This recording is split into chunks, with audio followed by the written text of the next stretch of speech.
अब देखो, short tricks में बड़ी मज़ेदार चीज़ लाया हूँ मैं आपके लिए। वो ये है कि बच्चों को टेलीस्कोप या माइक्रोस्कोप की जो है वो चीज़ें याद नहीं होती हैं। और मैं आपको यकीन से कह सकता हूँ, आप बुक में कितना ही पढ़ लें, बुक में इतना बकवास लिखा हुआ है, एक तो बच्चों को समझ में नहीं आने वाला। मुझे भी समझ में नहीं आया था अपनी मेडिकल लाइफ में। और इसलिए मैंने ये जो है वो कुछ ट्रिक्स ट्रिक्स के तौर पे याद करने के लिए ये सारी चीज़ें बनाई हैं। और यही जो है आप गारंटी रख लें, इन्हीं में से आएगा। और यही कुछ तो जो मैंने लिखे ना ये पॉइंट्स, ये एग्जैक्टली आ जाते हैं और ये आएंगे, देखना ऐसे ही होता है सब कुछ। इतना ज़्यादा घुमा फिरा के नहीं पूछा जाता, अगर पूछा जाएगा भी तो वो इन्हीं में से पूछा जाएगा। सही है, कुछ कुछ तो देखिएगा आप इसी चैप्टर में से, अगर चैप्टर आपके सिलेबस में इंक्लूड होगा इस दफ़ा के पीएमसी जो ले रही है टेस्ट, तो आप यकीन जाने इन्हीं में से आएगा। और एग्जैक्ट कुछ तो बच्चे बच्चे वाले फॉर्मूले पूछ ले जाएंगे, आप बोलेंगे यार ये तो हलवा है बिल्कुल। तो अच्छा, अब याद किस तरह करना है वो मैं भी आपको बता दूं। देखो, एस्ट्रोनॉमिकल टेलीस्कोप होता है और एक गैलीलियो टेलीस्कोप होता है, ठीक है। ये दो चीज़ें होती हैं। अब देखो भाई, पहले चीज़ मैं आपको बताता चलूँ, क्लियर करता चलूँ कि बच्चे मतलब समझ नहीं पाते ये असल में होता क्या है। तो अब मैं आपको एक चीज़ बता दूँ, उसकी डायग्राम से आप समझ गए होंगे। यहाँ पर दो कन्वर्जिंग समझ लें लेंस लगे हुए हैं, ये बेसिकली कॉन्वेक्स लेंस इसको कहते हैं। तो यहाँ से हम आप आपकी आई है यहाँ पर, यहाँ से आप देखेंगे तो यहाँ से जब भी आप देखेंगे ना तो उसकी अपोजिट बिल्कुल इधर ऑब्जेक्ट बनेगी, यानी कि इमेज बनेगी, फाइनल इमेज बनेगी। सही है ना।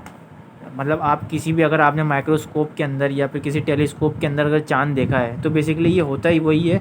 बड़ी बड़ी चीज़ें, मतलब बहुत दूर जो चीज़ें नहीं होती, जैसे कि मुफ्ती साहब जो हैं वो ईद से एक दिन चाँद, रात को चाँद देख रहे होते हैं, तो भाई ये वो इसी की मदद से देख रहे होते हैं, इसी टेलीस्कोप की मदद से दूर दूर छोटा छोटा जो है वो चाँद देख रहे होते हैं। और कुछ लोग जो हैं वो वैलेंटाइन डे के अंदर चाँद देख रहे होते हैं, तो वो मतलब वैलेंटाइन डे के अंदर मतलब वो कुछ और चक्कर है। सही है, तो वो इसकी बात नहीं कर रहा मैं। बाकी आप देख सकते हैं कि ईद से पहले जो है वो टेलीस्कोप जो होता है यूज़, वो यही होता है, एस्ट्रोनॉमिकल टेलीस्कोप। तो बेसिकली होता यही है कि यहाँ पर अगर आप यहाँ से देख रहे होंगे तो यहीं आपकी ऑब्जेक्ट बनेगी। और ये याद करने की चीज़ें जो एमसीक्यूज़ में आएगी वो ये आएगी कि भैया पूछ लिया जाएगा कि एस्ट्रोनॉमिकल टेलीस्कोप के अंदर कितने कन्वर्जिंग लेंस होते हैं, तो आपका आंसर होगा 2 कन्वर्जिंग लेंस होते हैं। दूसरी चीज़ की फ़ाइनल इमेज पूछी जाएगी कि बताएं इस टेलीस्कोप के अंदर क्या फ़ाइनल इमेज बनती है, तो आपका आंसर होगा वर्चुअल इमेज बनती है और एक इन्वर्टेड इमेज बनती है। ये आपको रट्टा लगाना है, सही है। और वर्चुअल और इन्वर्टेड इमेज बनती है एस्ट्रोनॉमिकल में, सही है।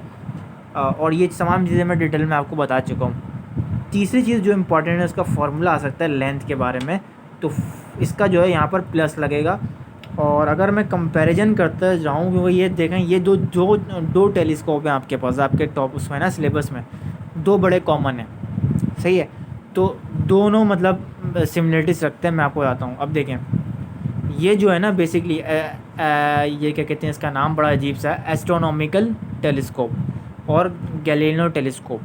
तो ये बेसिकली इस्तेमाल होता है बहुत दूर की कोई चीज़ देखने के लिए, बहुत दूर चाँद सितारे देखने के लिए, ठीक है, वो ये यूज़ होता है। और ये जो होता है गैलीलिनो, वो बड़ी करीब करीब की छोटी छोटी चीज़ें देखने के लिए इस्तेमाल होता है, जैसे कि germs, micro bacteria, virus, etc. सही है ना, वो चीज़ें देखने के लिए गैलीलिनो हम इस्तेमाल करते हैं। सही है, अब बात क्लियर हुई। ये दूर की नज़र के लिए, ये करीब की नज़र के लिए इस्तेमाल होता है। अब दोनों में आप देख सकते हैं इसका जो है वो जो बनावट है वो भी थोड़ी सी डिफरेंस है। सही है, बनावट क्या है भैया, यहाँ 2 कन्वर्जिंग लेंस थे, यहाँ पर एक कन्वर्जिंग लेंस है और एक कनकेव लेंस है। इसको हम कनकेव कहते हैं, इसको हम कन्वर्ज कहते हैं, ठीक है। तो अब यहाँ पर अगर एमसीक्यूज़ में पॉइंट बनता था कि यहाँ पर 2 कन्वर्जिंग लेंस प्रेजेंट है, तो आपका यहाँ बनेगा कि यहाँ पर एक कन्वेक्स लेंस प्रेजेंट है और एक कनकेव लेंस प्रेजेंट है। यहाँ तक क्लियर हुआ। और यहाँ पर देखें, यहाँ पर पॉइंट अगर बनता था लेंथ क्या, यहाँ पर एफ ओ डिनोट कर रहा है फोकल लेंथ ऑफ ऑब्जेक्टिव, और एफ ई मतलब ये डिनोट कर रहा है focal length of eyepiece.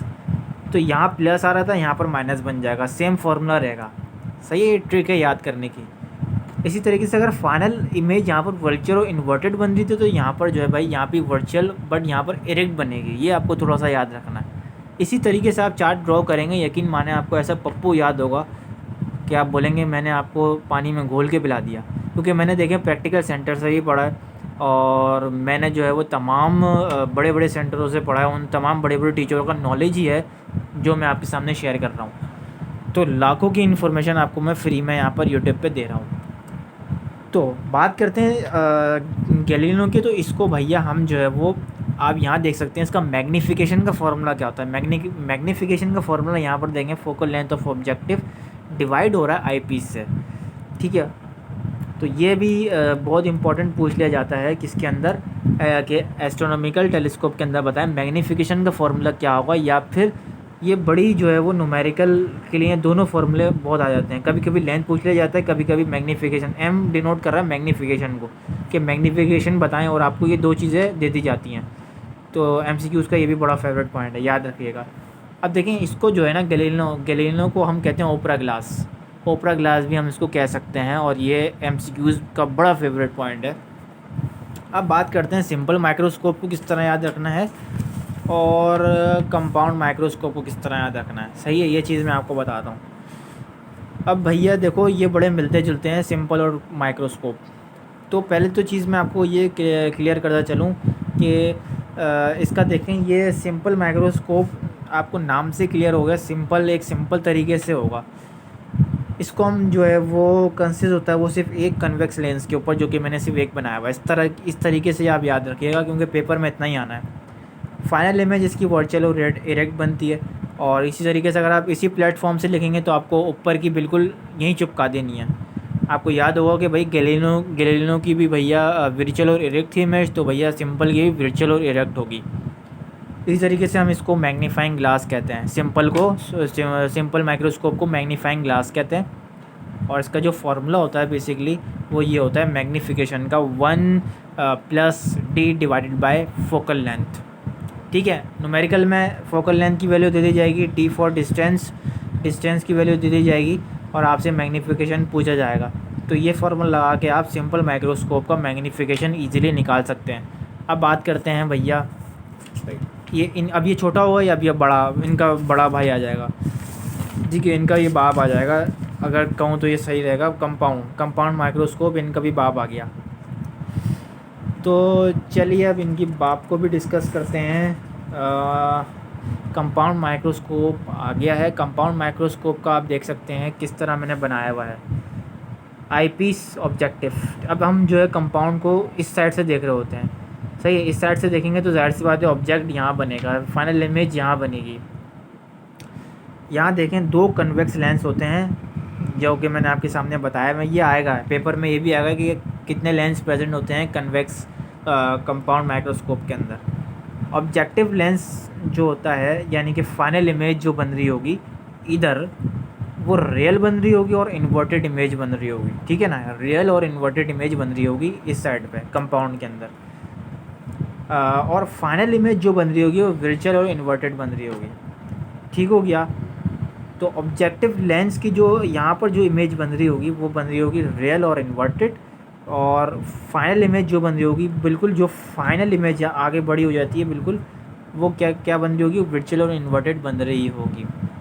तो पेपर में घुमाने के लिए आपसे कुछ इस तरीके से भी आ सकता है इसके अंदर के बताएं ऑब्जेक्टिव लेंस के अंदर कौन सी इमेज फॉर्म हो रही होगी इन कंपाउंड माइक्रोस्कोप। तो बच्चे फ़ौरन से देखेंगे, बोलेंगे हाँ वर्चुअल और इन्वर्टेड मैंने तुक्का लगाया था, वो मैंने टिक कर दिया, तो मेरा सारे एमसीक्यू सही हो गए। तो भैया ऐसा तो नहीं होगा।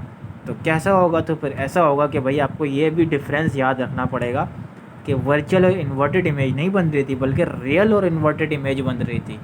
ये दोनों एक साथ एमसीक्यूज देंगे आपको, और आपको इसको टिक लगाना है ऑब्जेक्टिव में। इसी तरीके से फाइनल इमेज अगर पूछ ले जाए तो आप फिर इसको टिक लगाएंगे।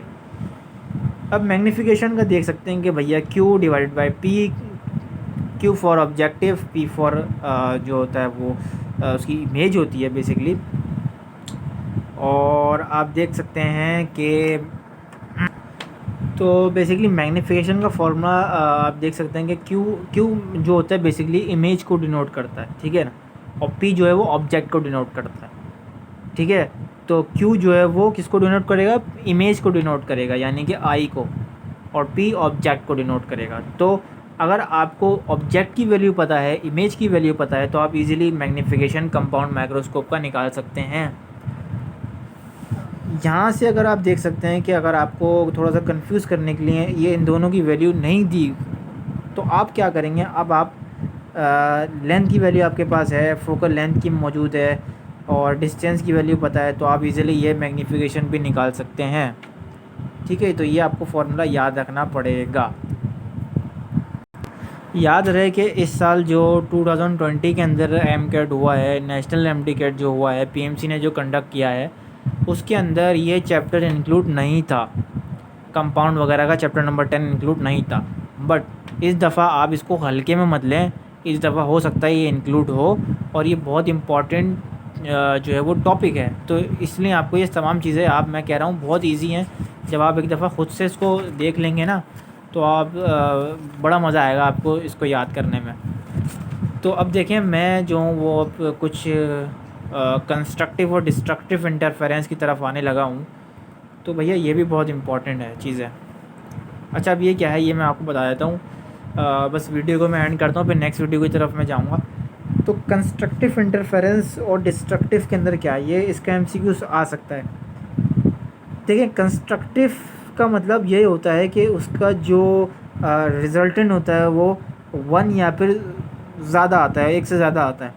बट डिस्ट्रक्टिव के अंदर जो रिज़ल्टेंट होता है, जो आपको हासिल कलाम होता है, वो कुछ भी नहीं आता, खाली याद आता है, ज़ीरो आता है। तो आप डिस्ट्रक्टिव वर्ड से ही आपको पता होगा कि डिस्ट्रक्टिव करना यानी कि कुछ बुरा करना, कुछ तबाह व बर्बाद करना जिसके मतलब किसी के हाथ में ना आए। और कंस्ट्रक्टिव यानी कि कुछ यूज़फुल काम करना जिसका कोई रिज़ल्ट बने, कोई नतीजा आए, जो कोई अपनी लाइफ को मीनिंगफुल बनाए। कंस्ट्रक्टिव काम करें, कहते हैं ना, कंस्ट्रक्टिव काम करें बजाय के डिस्ट्रक्टिव काम के। तो कंस्ट्रक्टिव का मतलब ही है कि कुछ ना कुछ हल निकले, कुछ ना कुछ इसका रिज़ल्ट निकले। और डिस्ट्रक्टिव काम का मना इसलिए करते हैं क्योंकि उसमें तबाह व बर्बादी होती है, उसका रिज़ल्ट ज़ीरो आता है, कुछ भी नहीं आता। तो इस तरीके से आप इसको याद करेंगे कि कंस्ट्रक्टिव, देखें इसकी वेव ये इस तरह आई, इस तरह आई, तो ये जब एक्स और वाई वेव जो हैं जब आपस में मिलेंगी तो वो एक रिजल्टेंट जेड वेव देंगी। जबकि इस केस में क्या हुआ, इस केस में हुआ कि वेव एक्स और वेव वाई जब दो आपस में मिलेंगी तो कुछ भी नहीं देगी। रिजल्टेंट जो प्रोवाइड होगा वो ज़ीरो होगा। देखें, इसकी वेव बिल्कुल सीधी हो गई है, यानी कि इट्स मीन ज़ीरो। और इसकी वेव जो है वो आगे पीछे आ रही है, यानी कि अच्छा आ रहा है इसका। तो 1 या मोर रिजल्टेंट इज कॉल्ड कंस्ट्रक्टिव, और डिस्ट्रक्टिव यानी कि ज़ीरो या फिर उससे भी कम, लेस। तो ये जो थी बड़ी इंपॉर्टेंट चीज़ थी, जो कि एक बहुत इंपॉर्टेंट डिफरेंस है, जो कि मुझे भी समझ में नहीं आता था, मुझे भी काफ़ी देर बाद इसका समझ में आया, इसलिए मैंने आपके साथ ये शेयर किया। और ये इस दफ़ा के एमकेट में बहुत इंपॉर्टेंट है।